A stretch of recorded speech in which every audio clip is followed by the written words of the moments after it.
Պոլիտիկայեմը գրում է. Միջազգային հանրապետական ինստիտուտի IRI պատվերով արված անցյալ տարվա վերջին անցկացված լայնածավալ հարցման արդյունքները լուրջ շփոթմունք են առաջացրել գործող իշխանության արևմտյան համակարգողների մոտ։ Հարցման տվյալները անակնկալի են բերել պատվիրատուներին, ցույց տալով Նիկոլ Փաշինյանի նկատմամբ վստահության աղետալի անկման մեջ գտնվելը։ Ըստ աղբյուրի նրա վարկանիշը չնայած վերջին 1 տարվա տարատեսակ քարոզչական ակտիվությանը գրեթե չի աճել, մնալով իշխանության համար կատաստրոֆիկ ցածր։ Իսկ հակավարկանիշը դարձել է բացարձակ։ Հատկանշական է, որ նույնիսկ այն դեպքում, երբ մոդելավորվել է իրավիճակ, երբ հիմնական ընդդիմադիրները, ինչպիսիք են Ռոբերտ Քոչարյանը կամ Սամվել Կարապետյանը չեն մասնակցում ընտրություններին, հարցվողների գերակշիռ մեծամասնությունը հրաժարվել է որևէ պարագայում քվեարկել գործող վարչապետի օգտին։ Նման բացասական արդյունքները, որոնք հարցականի տակ են դնում արևմտամետ վեկտորի լեգիտիմությունը, չափազանց անցանկալի էին ամերիկյան կողմի համար, հատկապես ԱՄՆ փոխնախագահ Ջեյ Դի Վենսի տարածաշրջան կատարած վերջին այցի համապատկերում։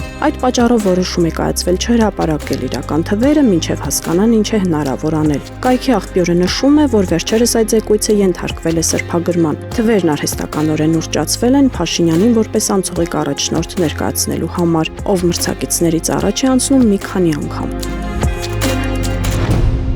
Հրապարակը գրում է. որոշ տեղեկություններով սոցհարցումների արդյունքները վկայում են, որ ՔՊԻ վարկանիշը, չնայած քրտնաջան PR-ին, բարձրաստիճան հյուրերի օրինակ Վենսի այցին, նաև բյուջեի հաշվին ընտրակաշարք բաժանելուն ոչ մի կերպ չի աճում։ Եթե ՔՊ-ն օրեր առաջ սպառնում էր ընդդիմությանը, թե թույլ չենք տալու Գյումրի 2, այսինքն հետընտրական կոալիցիաներ, ապա հիմա մարտավարություն են փոխել, փորձելով հոգեբանական ճնշում գործադրել ընտրողի վրա, նրան հիասթափեցնել ու հուսահատեցնել, որ ներշնչեն, իրենք արդեն հաղթած են, ավելի շատ ձայն են ստանալու, քան 2021-ին։ Երեկ ԱԺ նախագահ Ալեն Սիմոնյանը նման բան հայտարարեց, առաջարկելով լրագրողներին մարջ գալ, որ իրենք 2026-ին ավելի շատ ձայն են հավաքելու, քան 2021-ին են ստացել։ Եվ սա հենց Փաշինյանի գաղափարն է, որը շուտով ՔՊ-ական խմբակը կսկսի լայնորեն կիրառել։ Սրանով մի բանի են ուզում հասնել։ Մարդիկ մտածեն, որ միևնույն է ՔՊ-ն արդեն հաղթել է, ինչ իմաստ ունի գնալ ընտրության, քվեարկել եւ հետո հուսախաբ լինել։ Գաղտնիք չէ, որ ընտրողների ցածր մասնակցությունից միայն ՔՊ-ն է շահելու։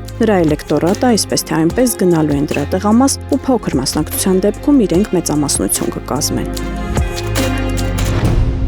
Ժողովուրդը գրում է. իշխանական մեծամասնության ներկայացուցիչ Նարեկ Գրիգորյանի վերջին 4 տարվա հայտարարագրերը ոչ թե պարզություն են մտցնում նրա ֆինանսական դրության վերաբերյալ, այլ ստեղծում են մի շարք հարցադրումներ։ Թերթը ուսումնասիրելով իշխանական падգամավորի պաշտոնական հայտարարագիրը, պարզել է, որ 4 տարվա ընթացքում ոչ մի անշարժ գույք, ոչ մի նոր ներդրում, ոչ մի խոշոր ակտիվ եւ միայն 2003 թվականի արտադրության վազ մագնիշի ավտոմեքենա։ Միաժամանակ կանխիկ միջոցները հետևողականորեն աճել են։ Այս ընթացքում նրա հիմնական եկամտի աղբյուրը եղել է պետական աշխատավարձը, տարեկան մոտ 7,2-ից 10,1 միլիոն դրամի սահմաններում։ Падգամավորն ունի վարկային բեռ, բայց նրա կանխիկ դրամական միջոցները աճում են։ Падգամավորի կնոջ Մարիետտա Նիկոյանի հայտարարագրերը ևս պարունակում են հակասական դրվագներ, կանխիկի աճ եւ մեքենաների արագ շրջանառություն։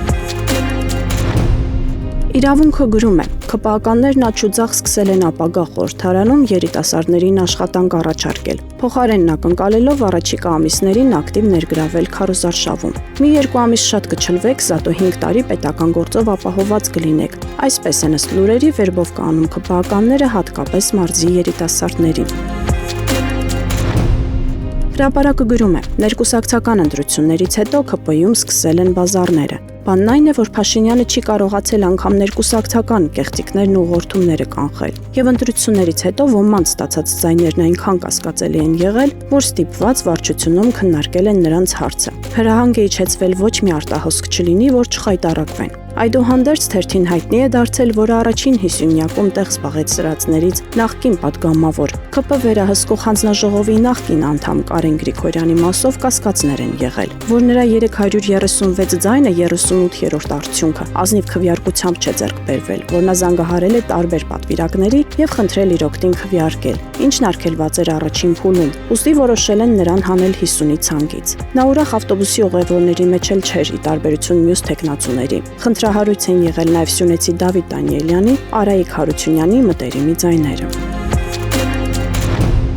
Հրապարակը գրում է. Եկեղեցու դեմ Նիկոլ Փաշինյանի սկսած արշավը ժամանակավորապես սառեցնելը դեպրեսիայի մեջ է գցել տիրադավներից ոմանց։ Այն առումով, որ ստեղծված անհարմար օդից կախված իրավիճակն անորոշ ձգվելու է առանց հանգուցալուծման։ Թերթին պատմել են, որ Վայոց ձորի տեր Աբրահամ arczepiskopos Մկրտչյանը խոր ընկճախտի մեջ է, չի կողմնորոշվում ինչ անել։ Գրեթե նույն վիճակում է Արցախի թեմի առաջնորդը։ Եթե փորձեն անառակ որդու պես վերադառնալ վեհափառի գիրկը, կհայտնվեն իշխանական գիլյոտինի տակ։ Իսկ այս անարգված ամոթալի կարգավիճակում չեն կարողանում ազատ շփվել մարդկանց հետ, թեմի առաջնորդի գործառույթներն իրականացնել։ Մտերիմները խորհուրդ են տվել ժամանակավորապես Հայաստանից մեկնել, ապրել արտերկրում, մինչև իրավիճակը որոշակյանա։ Սակայն տեր Աբրահամը շատ բիզնեսներ ունի, որոնք պետք է կառավարել։ Նա նաև անձամբ է հետևում որոշ հասարակական նախաձեռնությունների ընթացքին։